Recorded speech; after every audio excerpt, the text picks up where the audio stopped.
नमस्कार, खबरों की खबर में आपका स्वागत है। मैं हूं संकेत उपाध्याय। गुजरात में सूरत की सेशंस कोर्ट से आज कांग्रेस नेता राहुल गांधी को कुछ राहत मिल गई। सेशंस कोर्ट ने मानहानि के मामले में राहुल गांधी को 15,000 के निजी मुचलके पर नियमित जमानत दे दी और 2 साल की सजा पर भी स्टे लगा दिया। लेकिन इस मामले में सीजेएम कोर्ट में दोषी करार किए गए या दिए जाने के खिलाफ उनकी अपील पर अभी कोई फैसला नहीं हुआ है। इस पर 13 अप्रैल को अगली सुनवाई होगी। राहुल गांधी को यह सजा कर्नाटक के कोलार में मोदी सरनेम को लेकर दिए गए एक बयान पर हुई। इस बयान को लेकर भारतीय जनता पार्टी ने राहुल गांधी को घेरते हुए कहा था कि उन्होंने पिछड़ों का अपमान किया है और उन्हें माफी मांगनी चाहिए।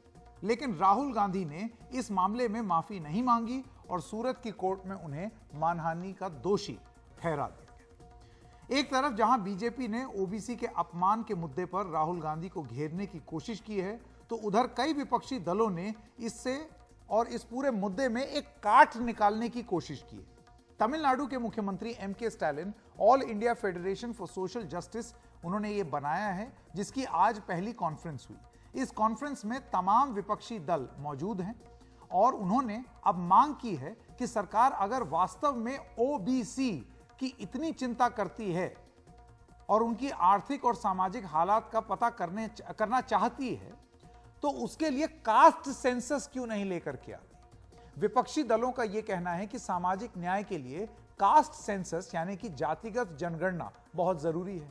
बिहार में तो यह मुद्दा काफी पहले ही गरमाया हुआ है।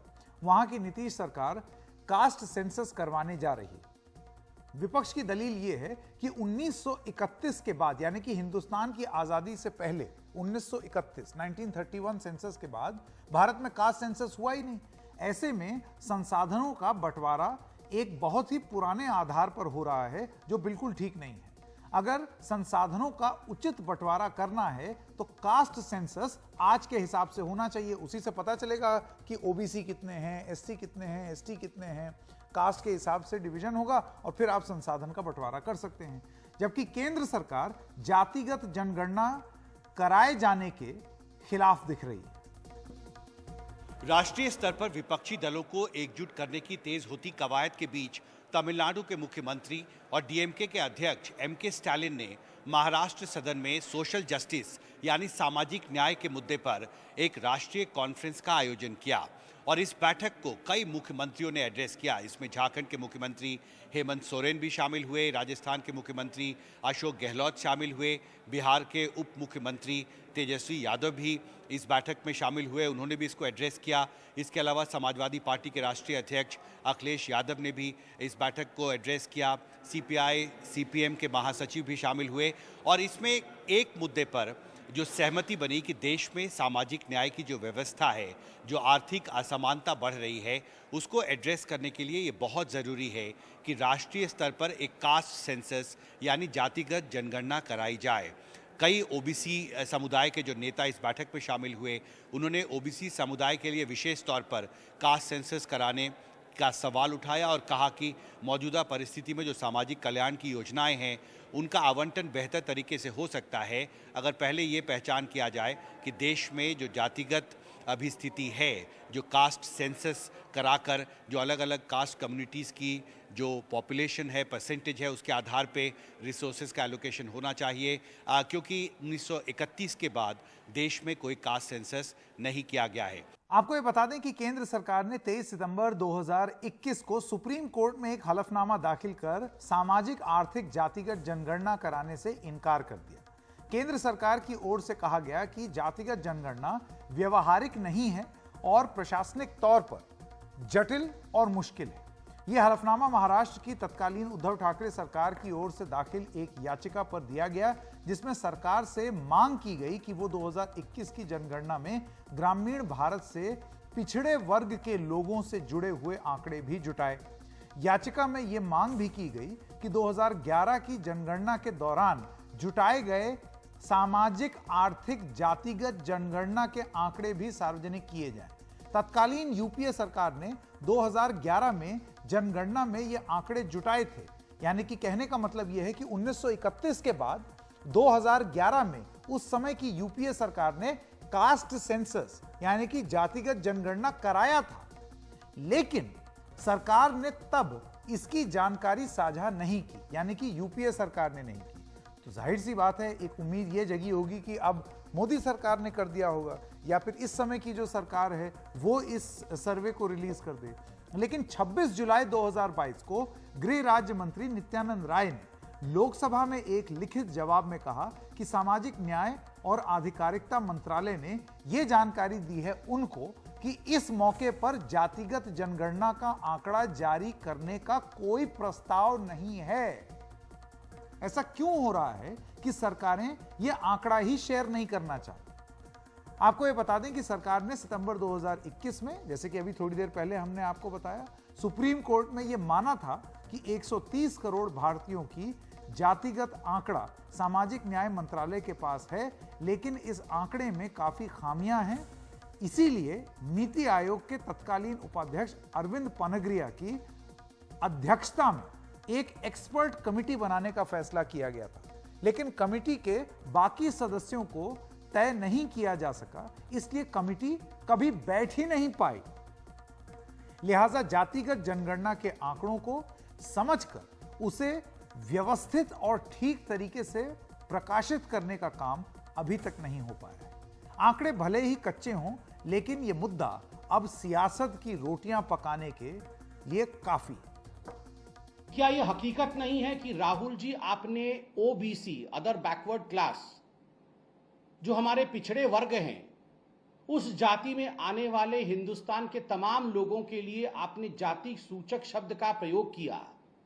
उन्हें आप चोर कह के आपने उन्हें संबोधित किया, उन्हें गाली दी, उन्हें अपमानित किया। आज राहुल गांधी ने क्या बोला?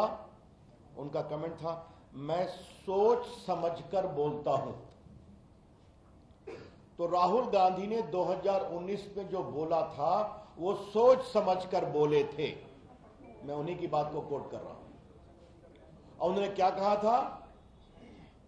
ये सारे मोदी चोर क्यों होते हैं?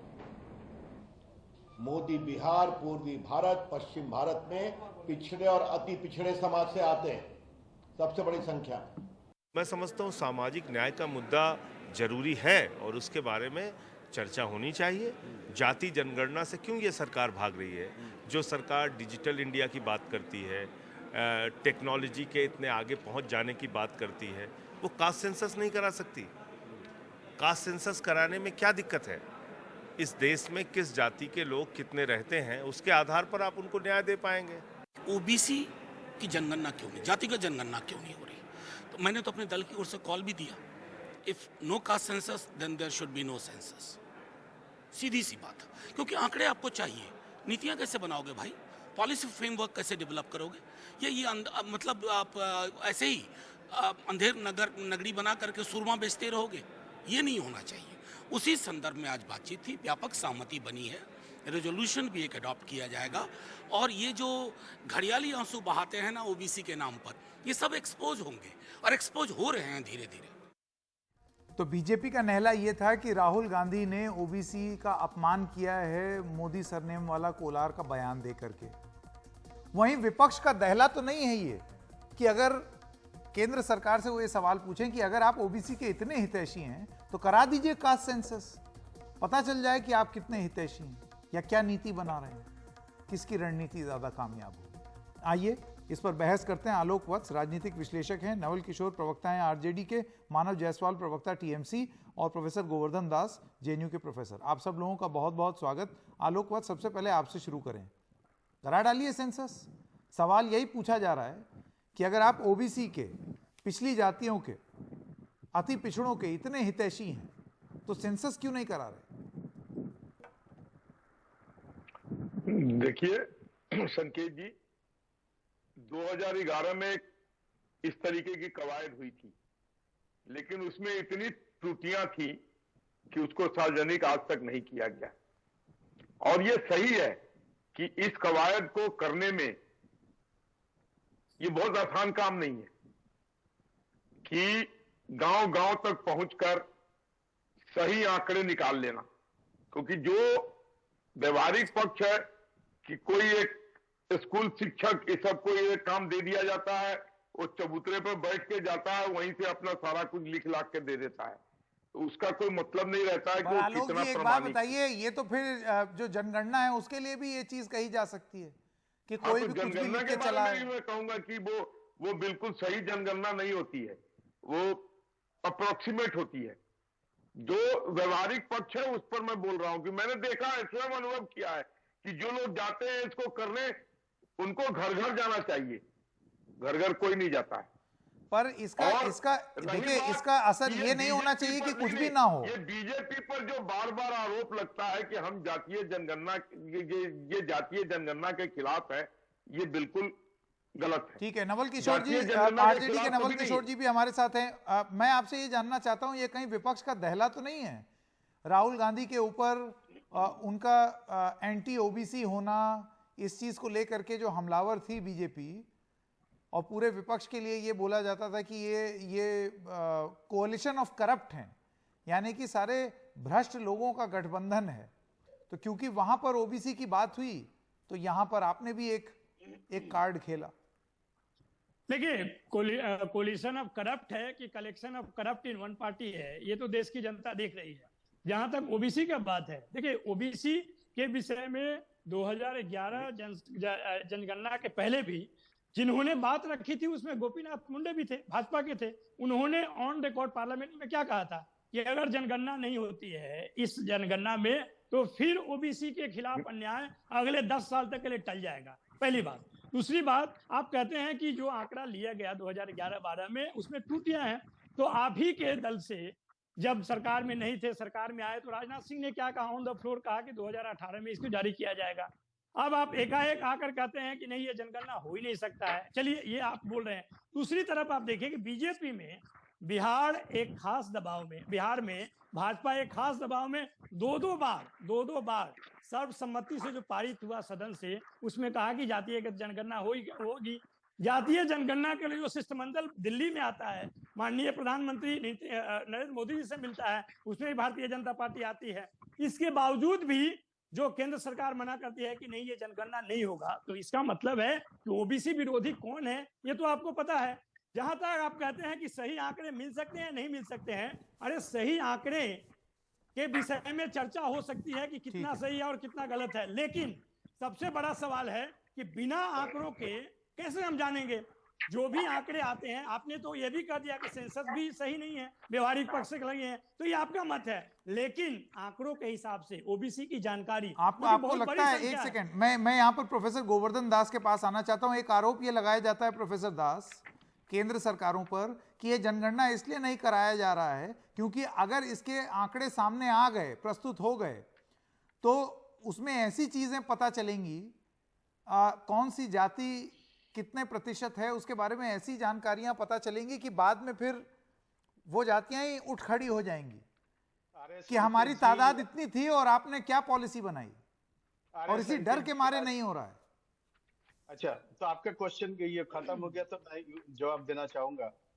संकेत जी, इन लोगों के पास और कोई मुद्दा नहीं है। अभी जो सब गठबंधन ये वो 19 से पहले भी गठबंधन सर्वे ये उन लोगों ने बनाने की कोशिश किया था।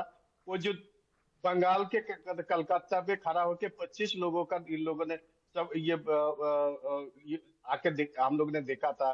इन लोगों के पास और कोई मुद्दा नहीं है।